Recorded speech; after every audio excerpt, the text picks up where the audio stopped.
and put this fight away.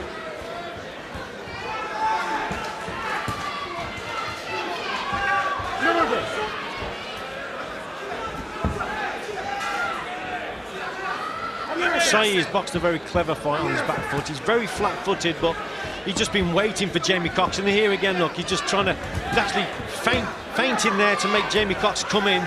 He's waiting for him, and then he's coming back. Yeah, he may not be the next Azuma Nelson. We weren't expecting that anyway, but I think Saï, whatever happens from here on in, has proved that he's a pretty useful handful at this level. I'm not sure that Miguel Cotto is quaking in his boots just yet, but... No, but you can see how he's been a sparring partner for Clottey, definitely. This man, he's durable, he is decent, but he needs someone standing in front of him, and that's what Cox has done tonight. And even with a cut and seemingly weary opponent in front of him, Saï having trouble landing cleanly and putting this away. Nothing he's landed tonight, you get the sense, has really hurt Cox. But will that accumulation of right hands eventually wear him down? Not a good round again from Cox, who goes back to his corner with blood all over the place.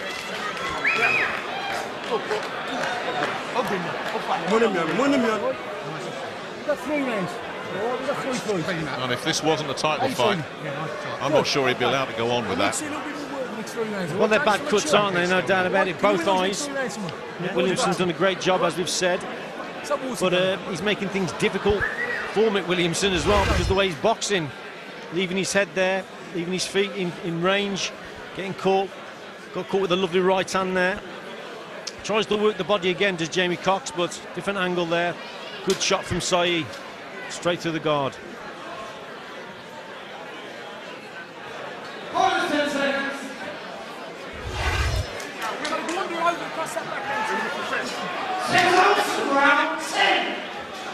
Round 10 of what has been, in its way, a fascinating battle for the Commonwealth Light Middleweight title. A contrast of styles, a clash of styles. Neither man has completely asserted his authority and dominance on proceedings.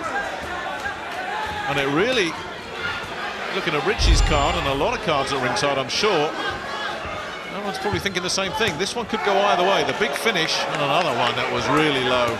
Again, blind side. And I think Saï was trying to make the most of it as well. Try and con the referee a little bit. That wasn't going to work. Yeah, the referee didn't see it, did he?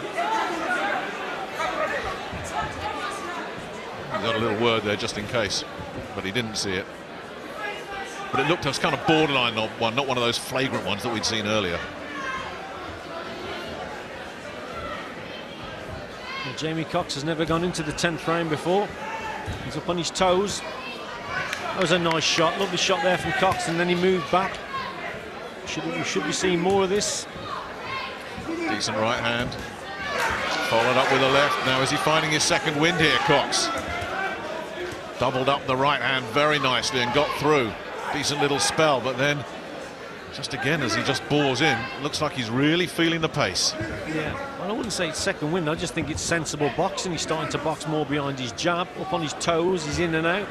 What he should have been doing a long time ago.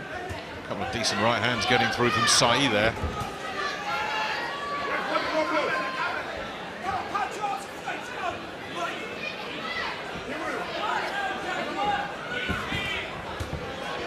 I think if you're in the Saï corner, you're wanting to see your man really take over here because you're in the other guy's backyard. You can't allow this to go to chance. You've got to really assert some authority here. Try and get a stoppage if you can, obviously, but just eliminate any doubt in the mind of the judges. And he's not really doing that here, Saï. Well, the movement in this round has been better from Cox. He's been in and out a little bit more, and so Saï has just struggled to actually catch him with punches. That cut's and that's opened mainly up. because he's been moving around. Yeah, that cut's opened up again, though.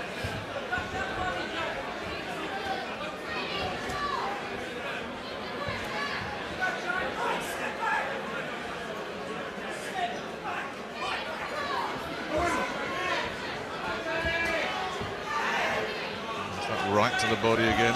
He's worked the body consistently, Cox, sometimes crudely. And Sai comes back with something of his own, and that's been really the pattern of this fight. One guy lands, the other guy comes back with something. And this is a good little spell for Sai. Just starting to get on top the longer this round goes on. And tiredness definitely a factor now for Jamie Cox. He is very happy to hear that bell. Mind you, I don't think Sai is exactly full of beans either. This one is a real tough battle now. It has been for some time. But of the two, this man surely is looking the fresher. I think though, Nick, in that last round, Cox's movement was better. He was up on his toes a little bit more, and he made things a lot easier for himself. Good little exchange there, both caught each other with lead hands. But Cox still up on his toes, bouncing.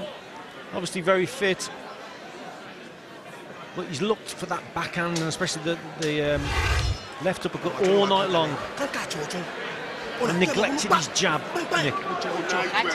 Yeah, that's been a real surprise in this fight. Both of them with good, hurtful jabs. Just not seen them from either man. Round 11. Round 11. Who's got the sprint finish?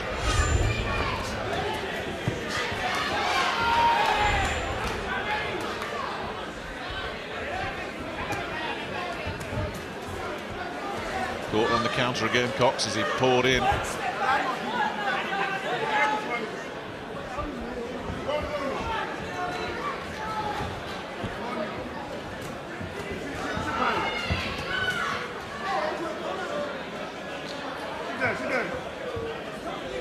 I remember going 12 rounds for the first time, Nick. I think it was in my 9th or my 10th fight, rather. And you get to the 11th round, you get to the 12th round, and you think, well, you know what was all the fuss about? Because it's always in the back of your mind whether you can actually go the 12. I'll tell you, there was another low blow. A left-hander, Mark Green, saw that perfectly and decided to let it go. Yeah, he's been lenient, hasn't he? He really has. Because if he kept on penalising Cox throughout this contest, he'd have had to disqualify him, so he's been very lenient. That one wasn't quite as flagrant as the previous ones, but it was still low.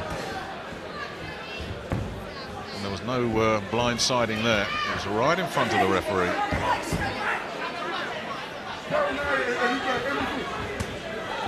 That's another one that didn't exactly look like it was in the legal area.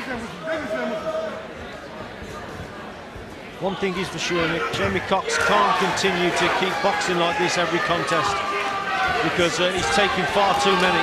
He landed a decent right hand there. Well, then he's boring him with the head again. He really doesn't want to be doing that. And as you say, he's taken so many shots. You know, this guy wants a piece of Prince Aaron, who really does, the current British middleweight champion, who looks to be a rising star in the division.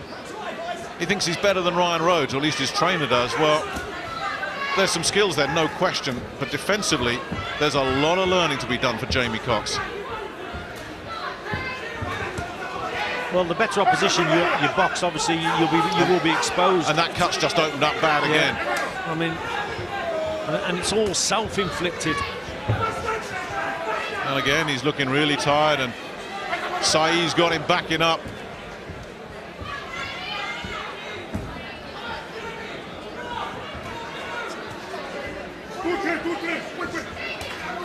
Good combination upstairs from Sai. These are hurtful punches, they're scoring punches.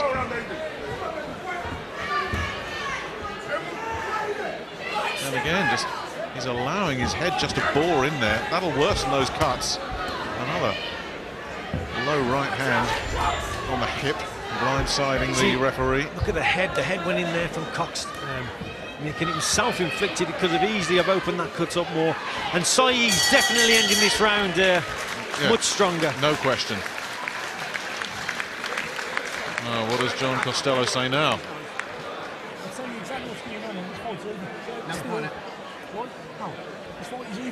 You must win this last round. You win this last round, you're going with the belt. It's as simple as that. Last round, gentlemen, shake hands. If it's the last round, you take piss, I'll still take piss. John Costello saying it's dead even. Win the last round, you win the fight. He may be right. Just beat this kid with your boxing, John. All right? Beat this kid with your boxing for one round. Okay, son. Well, it was definitely a low blow. We saw it as a low blow. Yeah. Mark Green didn't. Yeah, a couple of low shots. I mean, that's as low as it is. That's as low as it gets. In the groin, and look where the referee was. Yeah, very, very lucky. Bonus 10 seconds. The head's going in again. I mean, nasty. Good right hand from Cox there, right at the end of the sequence.